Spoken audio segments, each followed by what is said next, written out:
Welcome to the Mind of Business Success podcast. I'm your host, Alicia Cramer. Our guest today is Drew Donaldson. Let's get into business. Welcome to the show, Drew. Thanks, Lisa. I appreciate it. So let's start by talking a little bit about what you're doing right now with your business.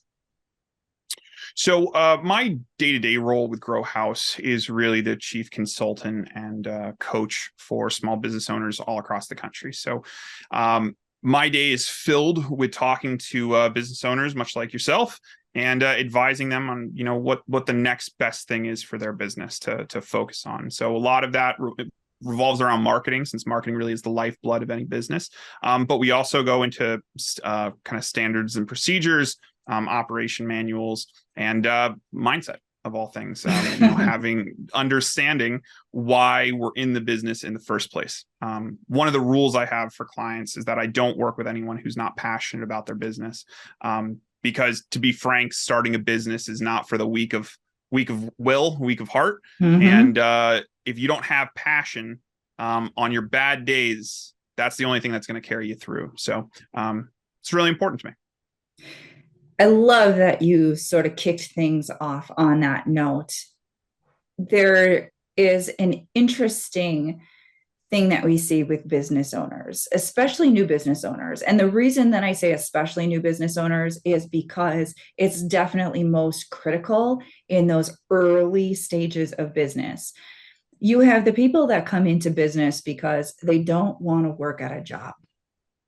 And they're really just replacing their job income or attempting to replace their job income with a business. So those are the people who are kind of aspiring to be their own boss. And then you have the people who, and of course, this is generalizing, but then you have the people who really do have sort of a passion for it. And that may not even be crystal clear in the beginning. Part of their motivation might be, I fucking hate my job. I'm not going to do this anymore. But there's something else that drives them. And you had made a statement, and I brought this up quite a few times. We've talked about it in other episodes as well. The importance of, some people refer to it as your why, which is a good way of kind of discovering your passion and your motivation. Some people do, like you stated, refer to it as your passion. Like, what is the thing that really carries you forward? I like to oftentimes also refer to it as our sort of inner calling, right? We've got this inner drive that is motivating us. And you have to have that to weather the storms, because business is, well, life is not always easy. And in business, there's a huge learning curve and a lot of different mindsets that people need to embody to get traction and momentum, positive momentum in their business. So when you're working with a new client, I'm curious how obvious it is to you whether they are in fact sort of dialed in to that motivation, that real inner motivation, that passion, that inspiration. What are some of the tells that you can see when somebody is maybe sort of unclear with their marketing and their business path per se, which you're guiding them through? Somebody who's kind of grasping for straws, just not really, their heart's not in it. So we have a framework that we go through with every new client. We call it the Move Up framework. And it's something I've designed over years of working with clients. And it really serves two purposes. It initially started as just a way of having my new clients kind of brain dump all of their thoughts on their current marketing strategy into a document for me to review, just so, hey, we're on the same page, we speak the same language, that kind of thing. But it evolved into being a really useful tool for gaining an extreme amount of clarity around the actual business. Because what I find more often than not is that small business owners are incredibly they look for advice everywhere, and whenever they find something that resonates with them, they try to immediately adopt it in. because they're always looking for that thing that's going to give them that edge. And instead of kind of taking a step back and saying, hey, is this really the right thing for their business? The glitz and glamour can kind of get them in a moment. They're like, oh, this is awesome. So one of the things I've seen this happen with is like the proliferation of SaaS as SaaS business models, where like you're reselling a SaaS product. A lot of business owners have come through our prospect pipeline with these kind of ideas. And one of the first questions, I ask is, all right, well, what is differentiating you from everybody else? And they go, I don't know. I'm just selling this product. Like that's all I'm doing. And that kind of thinking is immediately tips me off that I don't know if the motivations here is to create a business and provide value to people, or is it just to try to make money, to do what you were saying earlier, just replace that income, right? Fire my boss. Because once you have a passion, people won't be able to get you to shut up about your business, right? Because that's all you want to talk about. And I think that's one of the biggest frustrations for business owners is that the ones that are really passionate, they have no one to talk to about it because their friends who have day jobs think they're crazy. Even after they're making a lot of money, they're like, what do you mean you just can't take 2 weeks vacation? It's like, that's not how this works. Like, I live in a different world from you, and it's a lonely world. And business owners, out of all groups of people, are terrible at networking in general. I mean, if you've ever gone to a Chamber of Commerce meeting, it's tough. It's tough to like. It can be a little awkward. Yeah, it can be awkward. And so you're kind of trapped in this bubble. So when you get an opportunity when I ask somebody, so why are you different? I should hear 5-10 things immediately. And if I don't, then it's one of two things. Either they're not passionate about this, or they've never actually stood back enough from their business and really analyze, like, what am I doing that's special? Like, if I'm a web developer, there's a million web developers there. Why should someone come to me? And whenever I have a productive discussion in that vein, I know this is someone that's serious. This is someone who is looking to grow this for more than just financial compensation. And when someone goes, I don't know, man, it's like, I'll throw in this free widget or I'll do this. And it all seems to be just placating the issue and just like kicking the can down the road. It's like, you don't have it. This will be a 3-month project for you. You might make a couple bucks, but it's never going to be a business.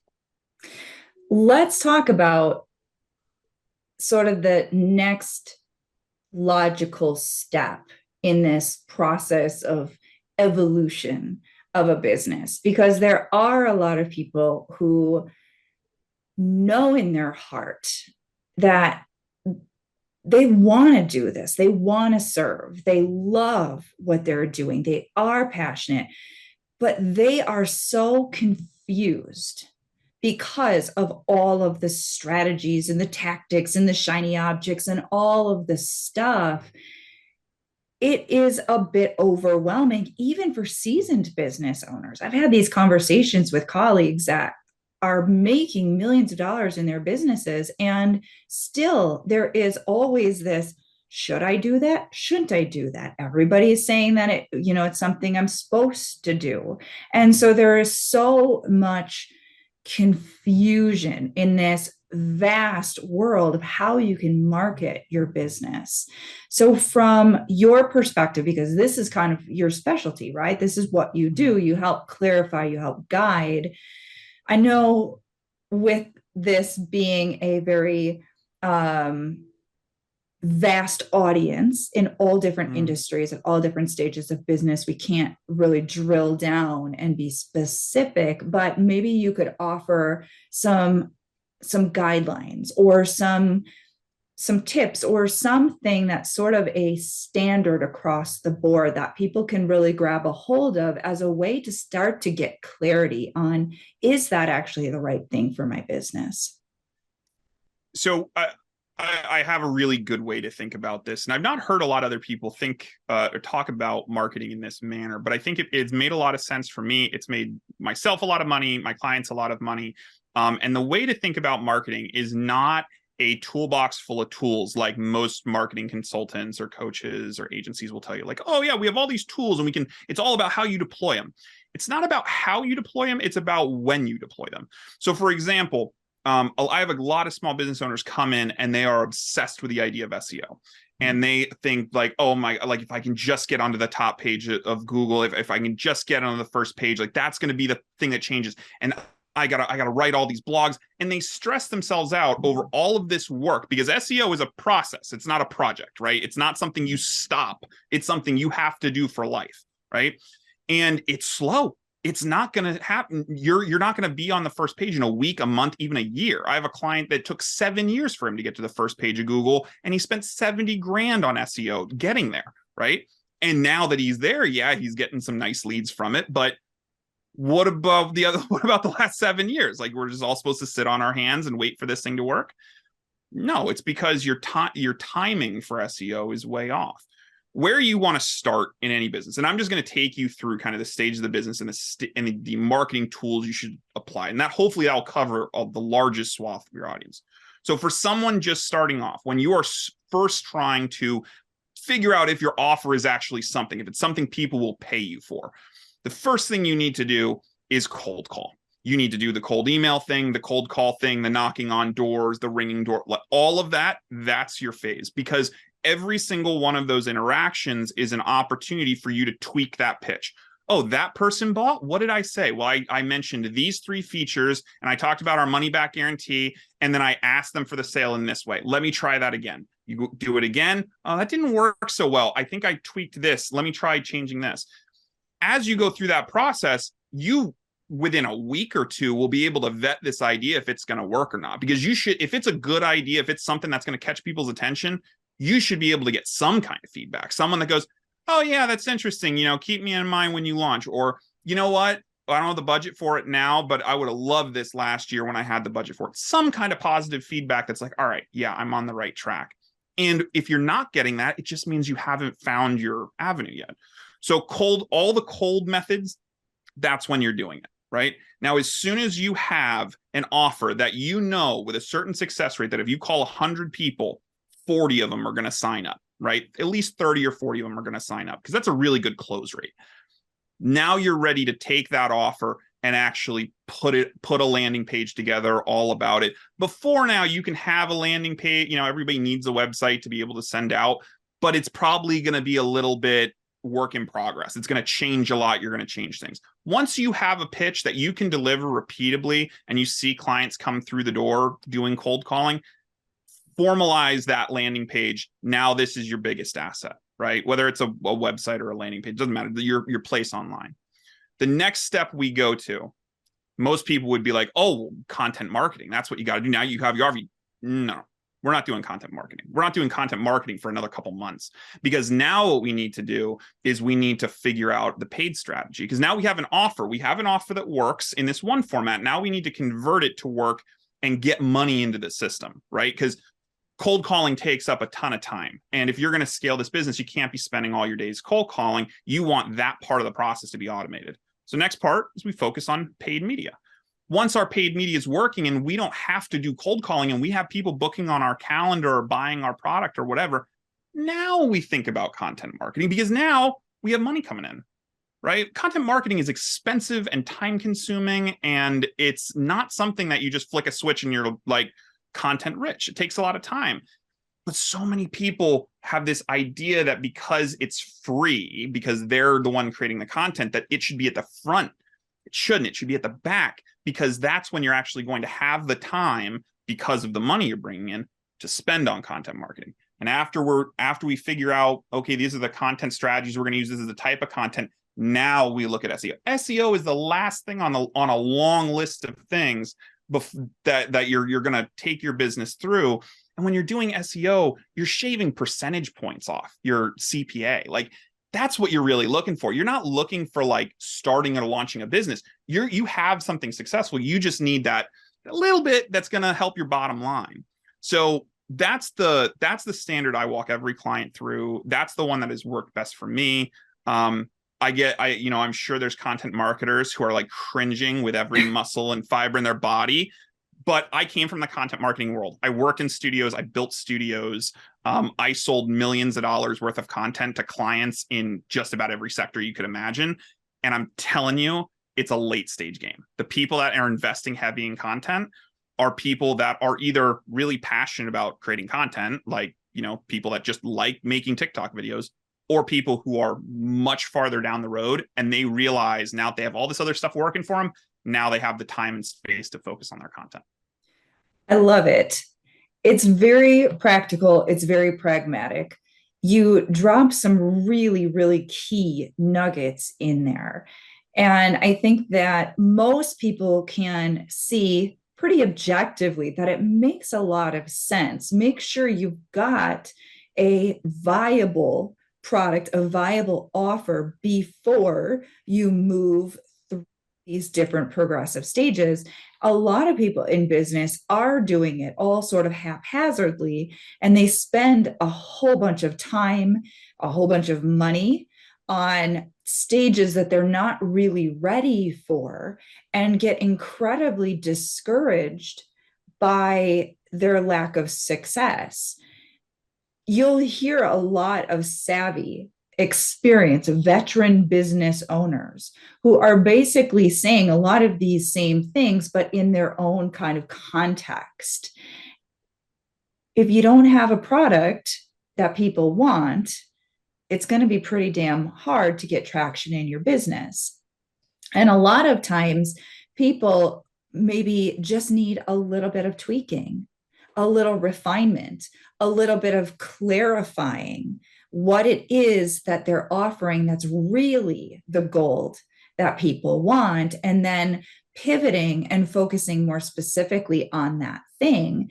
And I think that's what a lot of people are trying to do when they're trying to clarify their USP and what is unique about their business.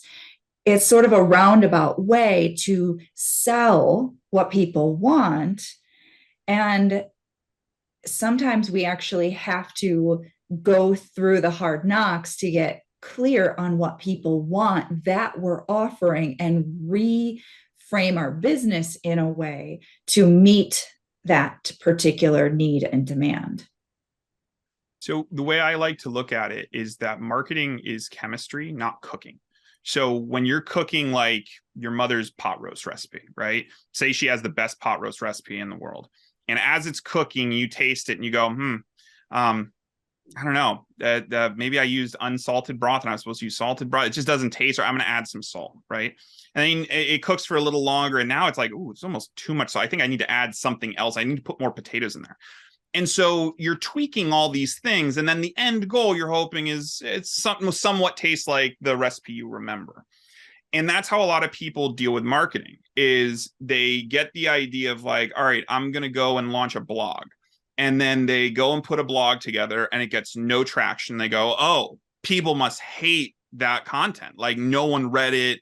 I'm looking at the analytics. There's like the everybody bounced from the page. Okay, well that's not going to work. Let me try a video instead. And then they do the video and the video doesn't work. But now they turn around. Their blog actually has 100 views now. And they're like, oh, cool, I should do blogging again. So they forget the video and the video sits on the shelf and doesn't ever get published. And then they're working on the blog, but their next couple blogs don't really hit the mark. And then they're like, well, I'm probably just doing this wrong. I'm new at it. Maybe blog isn't enough. And then their bills come and they're like, forget blogging. Like I need something now. I need money in the bank now. And so that now they're looking at like, well, what's the quickest way? Oh, well, I could hire this lead gen agency.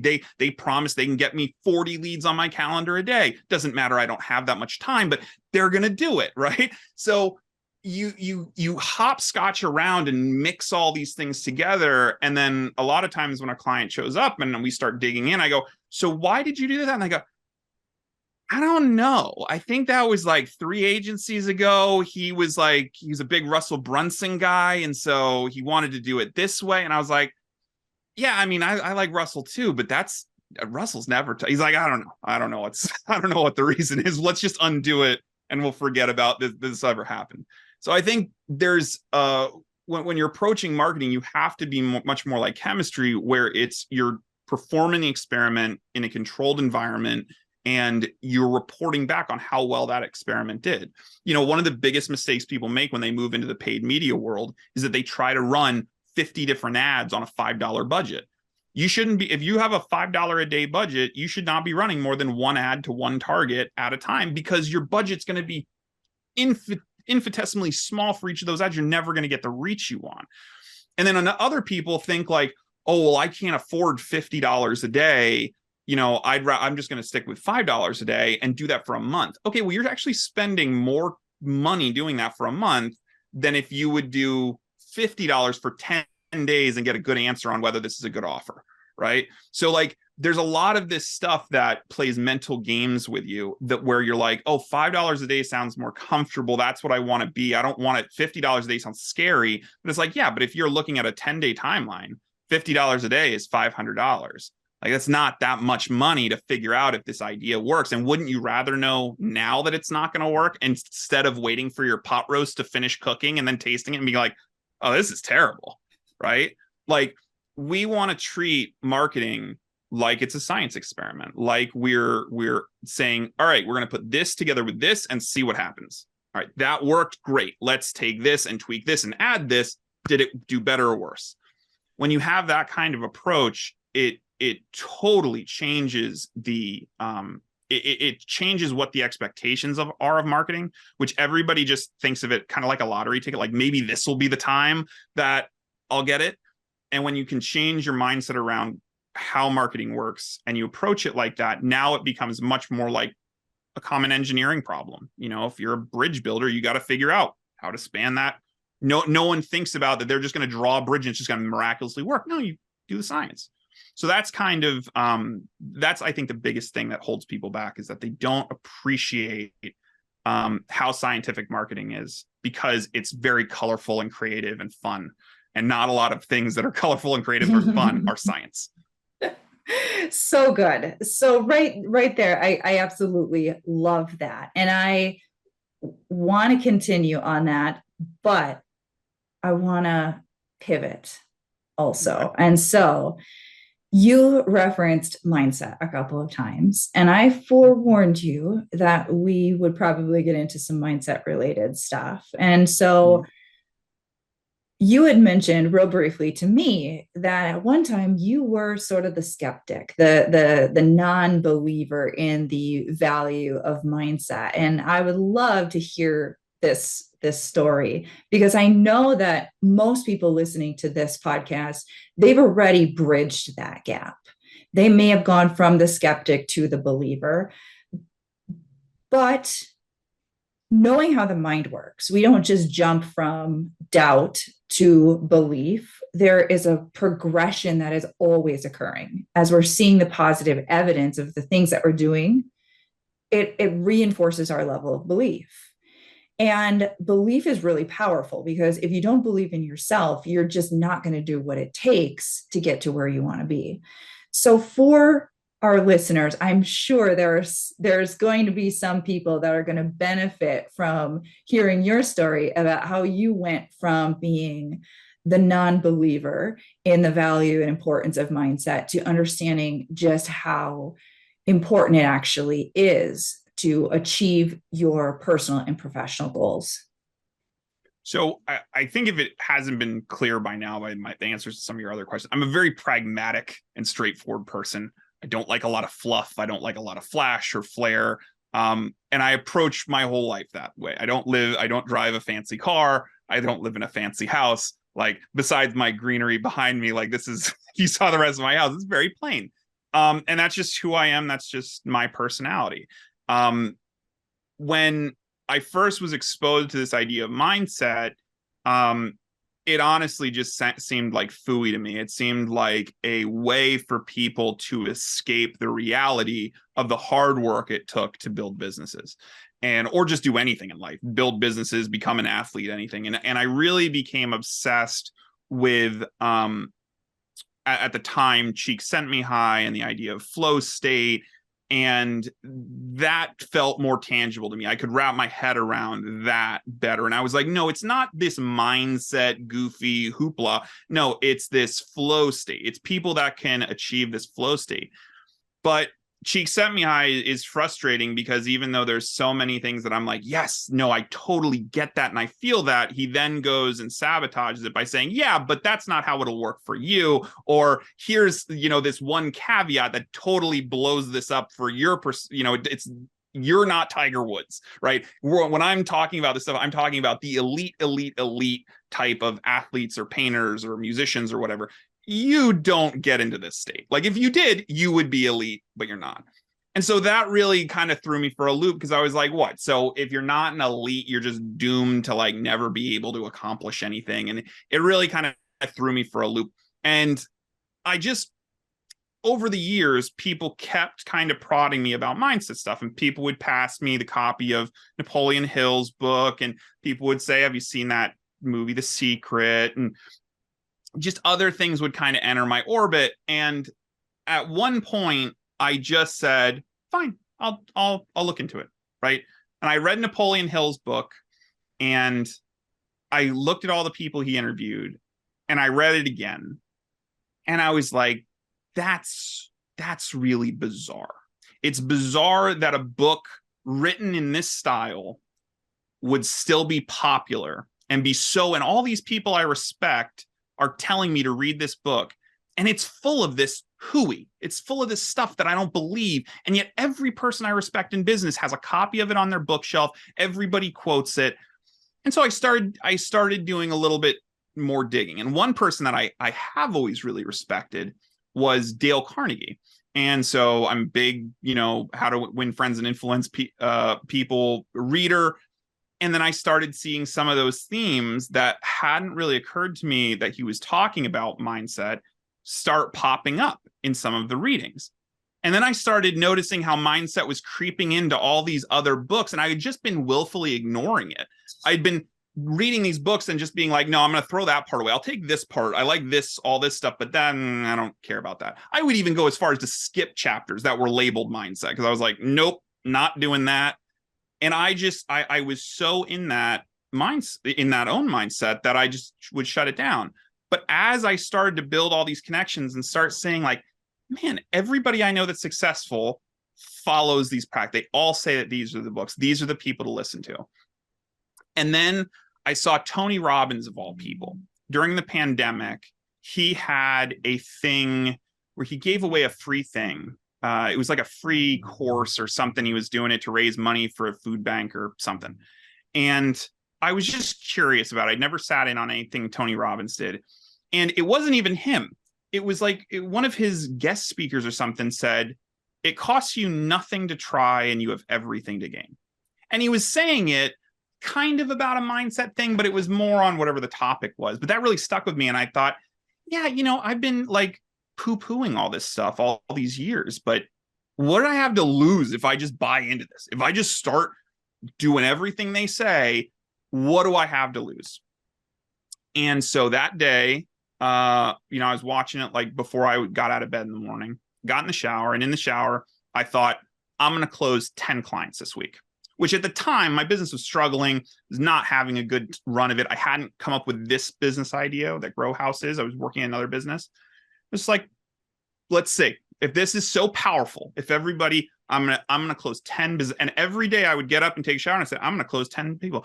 And by Tuesday, I had 3 people closed. And I was like, and they came out of nowhere. Just the most random, like, person from 10 years ago emailing me, hey, don't you do something with marketing? Can you help this person? And then by Friday, I didn't have 10, I had 12. I'd closed 12 clients. It was my single best week of my career up until that point. And I just was like, that's it. I didn't change anything. I did all the science behind it. I didn't launch a marketing campaign or reach out. I did everything exactly the same as all the weeks prior. All I changed was the fact that instead of having a poverty mindset and being like, oh, woe is me, nothing's working, I said, no, this is destined for me. I'm going to go out and get this, and nothing's going to stop me. Sure enough. And then I've continued to do that. And then I've done even more digging into it. And what's fascinating to me, and I don't know if you've ever drawn this connection, but the act of, and I don't call them positive affirmations because it's more like just stating like what I want to get out of life. that is so similar to the concept of prayer in just about every religion, and the outcome is identical, right? People say they're praying for something and they get it, or people have, shift their mindset and envision it, and it comes to them. It's like this universal truth that we've all become very blind to because of how scientific we all want to pretend we are, and how we want to take the mystery out of life. And that's what happened to me. And now I tell people ad nauseum that, like, yeah, no, this is, you want to know how I became successful? This is how I did it, right? All the other stuff was important too. But if I had stayed in that mindset that not going to make any money, people don't like this business isn't going to work, I never would have closed those clients. So I would love to give you a standing ovation right now. Appreciate that. There are a lot of people who are praying from a state of lack, and a lot of people who are setting goals from a state of lack, from the wrong mindset. And it's so interesting because if we're talking about, and I don't get into a lot of religious concepts on this show, but I have my master's degree in metaphysical science. I have studied universal laws and principles. I got into this, dabbling in this in my teens already. I've been down the rabbit hole, gone deep into the studies of consciousness, did my master's thesis on consciousness and how it affects our reality. And one of the things, then this is a big piece of this new book that I'm putting out, is going on into these nuances, which you actually stated, that there is a distinct difference between the way in which you pray, the way in which you do your affirmations, the way in which you are visualizing, because a lot of people are imagining, they're dreaming, they're fantasizing, but there is still a mental, emotional, vibrational element of disbelief, of doubt. And when you have that, you are directly interfering with the actions that you take, because your actions are going to be a manifestation of what you believe and what you expect. And to your point, it is amazing. You said, that speaker said, just try it. If it doesn't work, it doesn't work, right? That's what one of my mentors said. Try it. What do you got to lose? If it doesn't work, it doesn't work. And the thing is that when you are willing to suspend your disbelief and just get yourself into that state of it, this is what it feels like when it's a done deal. This is the real thing. This is the real shit. This is who I am. The way that you are influencing your subconscious mind, the way that you are influencing the way that you think, the actions that you take, and your vibrational point of attraction, things will happen. And you're right. All the other stuff matters. That's where people get tripped up. It's like, so why even bother marketing then? Why even bother, waking up early and doing all this stuff to grow my business if all I have to do is just imagine piles of money? Well, we're physical people. And in this physical world, we like to do physical things. We like to eat physical food. We like to be physical with other people. We like the action part of life. That's a big part of the joy and the fulfillment in all of this. But it's not a one or the other. It's an integration of both. And that, I think, is sort of the secret sauce to creating everything that you want, right? Achieving your goals, having the business that you love, is enjoy the actions that you're taking, enjoy getting your hands dirty, but you got to have your head right, because regardless of whether you're being pragmatic or spiritual, the fact is, if you have shitty thinking, you're not going to get to where you want to be. It really comes down to believe it, speak it, do it. Like, that's really it. Like, you have to believe your own story. You have to believe that you're going to be a success. If you don't put that foundational element in, it's like getting in the car without the keys in the ignition and wondering why you're not at the grocery store yet. It's like, yeah, you did the physical part, right? You got in the car, you showed up at work, you picked up the phone, But every person you talk to, say you are starting a business and say you're a landscaper and you're door knocking. If you don't believe you're a good landscaper, what are the odds someone's going to look at you in your presentation where you're shuffling your feet and not making eye contact and going, "Can I cut your lawn?" Like, no one's going to hire you because you don't believe your own story. Now, if you walk in, that's why confidence is like something that has become so lost on this new generation. And you can see it in their inability to speak on the phone. And I just saw like some crazy story about some woman getting paid like hundreds of dollars an hour to coach millennials on how to talk on the phone. I'm like, this is crazy. It's a confidence crisis because our inability to believe in ourselves enough to even do basic tasks. It's like, boy, if you're an entrepreneur with that problem, it's like it's a 10x mountain to climb, because now you not only have to believe in yourself at the most fundamental level, enough to order a pizza or talk to your great aunt on the phone, but you need to believe the whole story you're telling everybody about your value to the world. So it's really it's heartbreaking to watch people not have the confidence in themselves that they can do this. And so often I meet with business owners who feel like they're failures because no one has ever pointed out that they've already become a success.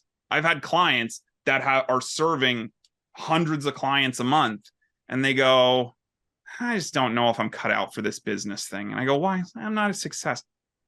Do you know how many of my clients would kill to have 100 people coming through their door? Like, especially when they first start, like, you are a success. You've just never been given the permission to be proud of that stuff because, oh, well, I don't want to be braggadocious, or I don't want to, look high-minded or better than anybody. It's like, no, you accomplished something. You should bring that confidence with you, because once you have that confidence, then it's like, it really is the key in the ignition. That's what's opening up the world to all these other things. And then the speaking it part really is like, that's, I think, the biggest like push over the edge to you saying something and believing it is if you can say it in the mirror with confidence, and you can look in your own eyes and say, "I believe that." That's when it's like, okay, I've got it right. I'm in the right place. If you're looking in the mirror and going, "I'm going to be the best baseball player," and you can't make eye contact with yourself, you feel like that's a lie, you're not ready yet. You got to keep working at it. You keep having to build that confidence. So I think that's really the challenge for most business owners is they just they can teach a lot in business school, but confidence is not necessarily one of the things they teach, and it's not something that life just gives you on a plate. There's no confidence course in high school. So it's definitely going to be a challenge. It'll be interesting to see what Gen Z does, because their social network, and I don't mean like a specific platform, I mean the way they form bonds is entirely digital. Whereas millennials grew up in a split world where we have a digital life and we have a physical life. Gen Z appears to be primarily digital, where that's where all of their friends are. That's where they're hanging out and spending most time. So it's going to be interesting to see how that all affects mindset long term. Well, the inner work it's necessary for everyone. And that just kind of proves the point, right? That it's got to start within if you're going to change without. So with that being said, Drew, I have to say, I love this conversation. Of course, I love talking about business. I love talking about marketing. And then we get to dabble in my very, very, very favorite topic. So I want to give you the opportunity to share with our listeners how they can connect with you.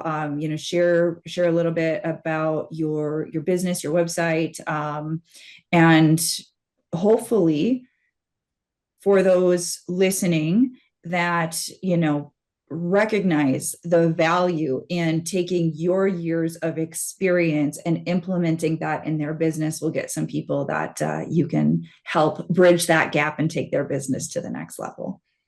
Absolutely. So my business is Grow Haus. It's GROHAUS.org. You can visit us there.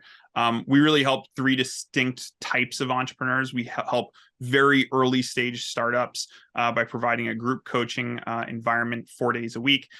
with myself teaching the sessions live. And that only starts at $99. So it's the best deal in small business marketing you can imagine. And you're joining an amazing community of other business owners that are much like you. If you are beyond the startup phase, if you are in the 10 to 20K phase and you need some clarity, you need some help kind of operationalizing your business, getting out of your own way, understanding what you really need to do to scale this beyond what we call the modicum of success at like 10 or 20K months. That's kind of where everybody starts feeling like, all right, this is cooking. To get beyond that, though, is a bit of a challenge. So for that, I do one-on-one consultations, and I'd be more than happy to talk to any of your listeners who have any challenges or just want to see if maybe I can help them. They can book a free session with me on the website. And then the final group is I do perform fractional CMO services. So for businesses in transition who just need kind of a steady hand in the wheel, or who have never had a marketing department and now it's like time to activate, I'd be happy to fill in those roles as well. So you can learn more about me and my kind of process and everything on the website. Again, growhaus.org. And I want to thank you for the enlightening talk. It was great speaking. I didn't get to ask you one question. Can I ask you one more question? You can. Have you dabbled in quantum hypnosis? Yes.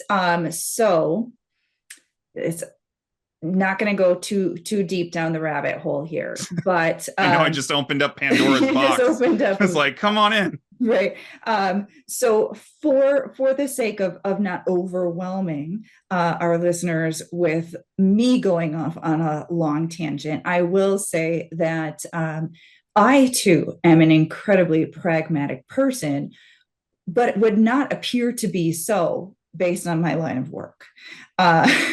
So as a conventional hypnotherapist who had already dabbled a lot in understanding metaphysical principles and studying universal laws and going down the esoteric rabbit hole, if you will, I also on my own healing journey really utilize a lot of different types of energy work. And so I'm trained in a lot of different types of energy work. And one of my sweet spots is marrying the understanding of universal laws and principles and understanding quantum, the quantum world, subtle energy, as well as how the mind works, how the subconscious mind works.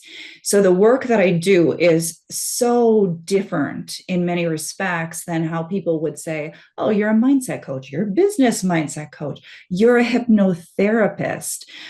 Well, if you talk to any of my clients, they're going to say it's probably nothing like any of those things. And yet all of those things combined, because we really are going deep into the subtle nuances of changing your mind, which influences and affects the quantum level. And you can access the superconscious, you can access those divine states, you can go into so much expansion from an inner out approach. And the way that transforms people's lives is really fucking cool. So we'll just end on that note. I think that's a good place to end it. Well, I just want to thank you again for having me. It's been a pleasure talking to you. And I look forward to reading your new book.